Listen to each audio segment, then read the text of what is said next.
Your Mazda won't start. You turn the key and nothing happens. Or maybe the engine cranks but won't fire up. So you do what most people do. You immediately assume the worst. My engine's dead. I need a new starter. My transmission's gone. And you call a tow truck, have your car hauled to the dealer, and brace yourself for a massive repair bill. Here's the problem. 90% of the time, you just made a huge mistake. Because the real issue, it's something so simple, so easy to fix, that you could have solved it yourself in 5 minutes. No tow truck, no mechanic, no $500 diagnostic fee. I've been working on cars for years, and I can't tell you how many times I've seen people pay hundreds or even thousands of dollars for repairs they didn't need, all because they didn't know about the one simple thing to check first. Today, I'm revealing the #1 mistake people make when their Mazda won't start, and I'm showing you exactly what to do instead. This information could save you a fortune and a whole lot of stress. So pay attention, because by the end of this video, you'll know more about diagnosing no-start issues than most people who've owned cars their entire lives. Let's get into it.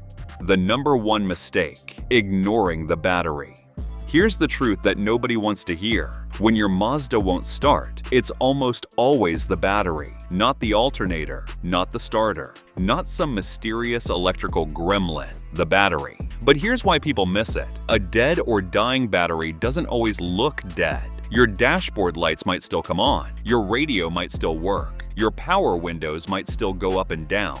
So you think, the battery's fine, it must be something else. Wrong. Here's what's happening. Your battery has enough juice to power small electronics like lights and radios. Those draw very little current. But starting your engine, that requires a massive surge of power. Way more than turning on a radio. If your battery is weak, it simply can't deliver that surge. So the starter doesn't engage, or the engine cranks slowly and won't fire. And here's the really frustrating part. This can happen even if your battery is only a year or two old.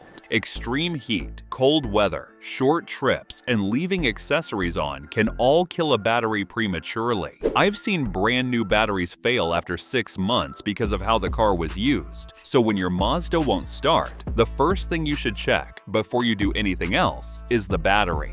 How to actually test your battery the right way.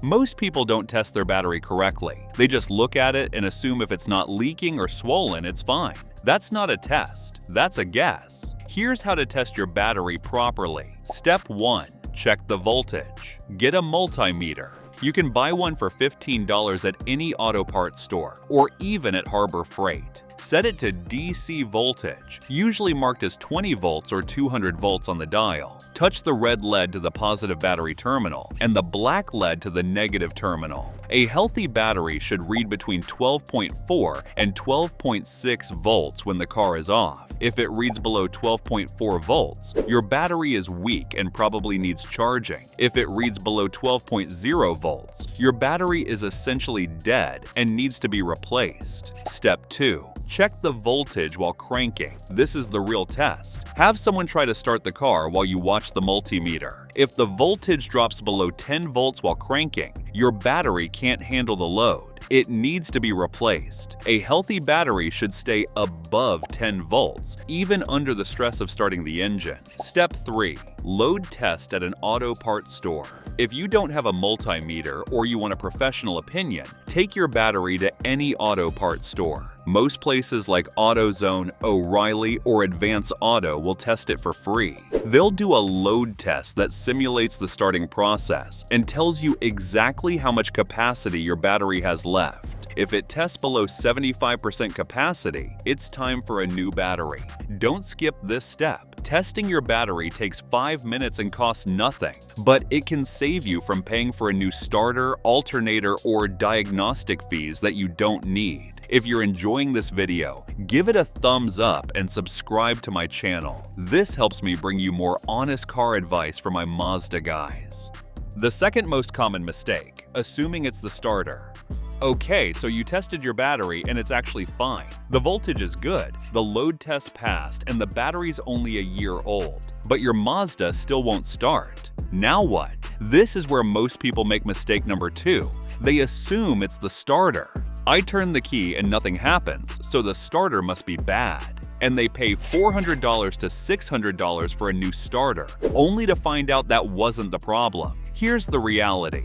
Starters rarely fail out of nowhere. They give you warning signs for weeks or months before they die completely. Slow cranking, clicking sounds, intermittent starting issues. If your starter was fine yesterday and completely dead today, with no warning signs, it's probably not the starter. So what is it? 9 times out of 10, it's the battery terminals. Let me explain. Your battery terminals are the metal clamps that connect the battery cables to the battery posts. Over time, these terminals corrode. You'll see white, blue, or green crusty buildup on them. That corrosion acts like an insulator. It blocks the electrical connection between the battery and the rest of the car. So even though your battery is fully charged, the power can't get through to the starter. The result? You turn the key and nothing happens. It feels exactly like a dead starter, but it's not. Here's how to fix it. Step 1. Pop the hood and look at your battery terminals. Do you see any crusty buildup? Step 2. If yes, disconnect the terminals. Negative first, then positive. This is important for safety. Step 3. Use a wire brush to scrub the terminals and the battery posts until they're shiny and clean. You can buy a battery terminal brush for $5 or use a regular wire brush. Step 4. If the corrosion is really bad, mix baking soda and water into a paste. Apply it to the terminals, let it fizz for a minute, then scrub it clean. Step 5. Reconnect the terminals. Positive first, then negative. Make sure they're tight. Step 6. Try starting your car. I can't tell you how many times I've fixed a no-start issue just by cleaning the battery terminals. It takes 5 minutes, costs nothing, and it works. But most people never check this. They assume the terminals are fine because they can't see inside the connection where the corrosion is worst. Don't make that mistake. The third mistake, panicking about the fuel system. Alright, so you've tested the battery, it's good. You've cleaned the terminals, everything's tight. But your Mazda still cranks but won't start. Now people panic and think it must be the fuel pump, or the fuel injectors, or something expensive in the fuel system. And they pay for a fuel pump replacement at $800 to $1,200. Here's what they should have checked first. The fuel itself. I know it sounds stupid, but hear me out. Mistake 3A. Running out of gas. You'd be shocked how many people call a tow truck because they ran out of gas. But my gauge shows a quarter tank. Fuel gauges lie, especially in older cars. The sending unit gets worn, and the gauge stops reading accurately. If you're even remotely close to empty, put a gallon of gas in the tank and try again. You might feel silly doing it, but it's a lot less silly than paying for a tow. Mistake 3B, bad gas. Did you just fill up at a sketchy gas station? Or has your Mazda been sitting for months without being driven? Bad or old gas can absolutely prevent your car from starting. If your car has been sitting, the gas in the tank might have degraded.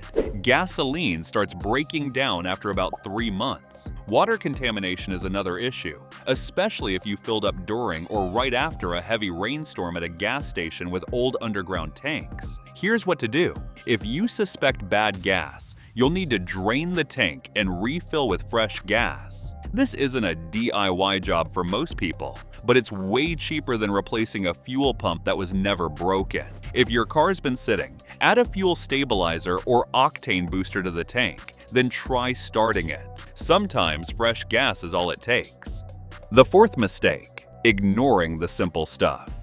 Before you start replacing expensive parts, check these simple things that people overlook constantly. The gear shifter is your Mazda in park. I mean, really in park. Sometimes the shifter isn't fully engaged in park, and the safety interlock prevents the car from starting. Try shifting to neutral and starting from there. If it starts in neutral but not park, your shifter linkage needs adjustment. The brake pedal. On modern Mazdas, you have to press the brake pedal to start the car. If the brake light switch is faulty, the car thinks you're not pressing the brake, and it won't start. Try pressing the brake pedal really hard and holding it while you turn the key. If that works, your brake light switch needs replacement. It's a $20 part and takes 10 minutes to replace. The steering wheel lock. If your steering wheel is locked, it can prevent the key from turning in the ignition. Wiggle the steering wheel left and right while turning the key. This releases the lock. The key fob battery. If you have a push-button start, a dead key fob battery can prevent starting. Most Mazdas have a backup system. Hold the fob right against the start button and press. This usually works even with a dead fob battery. Or check your owner's manual for the specific procedure for your model. These are all stupid simple fixes that take seconds to check, but people skip right over them and go straight to expensive repairs. The real diagnostic process. What mechanics actually do. Here's the process a good mechanic follows when diagnosing a no-start issue. You can do this yourself, step by step. Step 1. Define the symptom. Does the engine crank turn over but not start? Or does absolutely nothing happen when you turn the key? These are two completely different problems. Step 2. Check for power. Turn the key to the on position. Don't try to start it yet. Do the dashboard lights come on? Does the fuel pump make a humming sound from the back of the car? If yes, you have power. If no, start with the battery. Step 3. Check the battery and connections. Test the battery voltage. Clean the terminals. Make sure everything's tight. Step 4. Check for spark. If the engine cranks but won't start, you need to determine if it's a fuel problem or an ignition problem. Pull a spark plug, reconnect the wire, ground the plug against the engine block, and have someone crank the engine. Do you see a blue spark? If yes, ignition is fine. If no, you have an ignition issue. Step 5. Check for fuel spray. A little starting fluid into the air intake and try to start the car. If it fires for a second then dies, you have a fuel delivery problem. If it still doesn't fire at all, you have an ignition or compression problem. Step 6. Check for codes. If your check engine light is on, get the code scanned. Most auto parts stores do this for free. The codes will point you toward the problem area.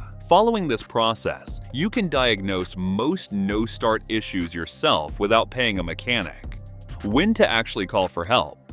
Look, I'm all for DIY repairs and saving money, but there are times when you should absolutely call a professional. If you've tested the battery, cleaned the terminals, checked all the simple stuff, and the car still won't start, it's time for a mechanic. If you're getting weird electrical behavior, flickering lights, random warning messages on the dash, you might have a deeper electrical issue that needs professional diagnosis. If you smell gas, see smoke, or hear grinding or clanking noises, stop immediately and call for help. These could indicate serious problems that aren't safe to diagnose yourself. If your check engine codes point to something specific, like a crankshaft position sensor or camshaft position sensor, these require special tools to replace correctly. There's no shame in calling a professional when you need one, but at least now you've ruled out the simple stuff and saved yourself from unnecessary towing and diagnostic fees. How to prevent future no-start issues. Here's how to avoid finding yourself stranded with a Mazda that won't start. Test your battery twice a year. Check it in the spring and fall. Catch a weak battery before it dies. Clean your battery terminals annually. Make it part of your regular maintenance routine. Don't let your Mazda sit for weeks without driving it. Batteries die from sitting. If you're not driving regularly, use a battery tender. Pay attention to warning signs, slow cranking, dimming lights, clicking sounds. These all mean your battery is dying. Replace your battery every 4 to 5 years. Even if it seems fine, batteries degrade over time. Don't wait for it to fail. Keep jumper cables or a jump starter in your car. A portable jump starter costs $50 and can save you from being stranded. The bottom line.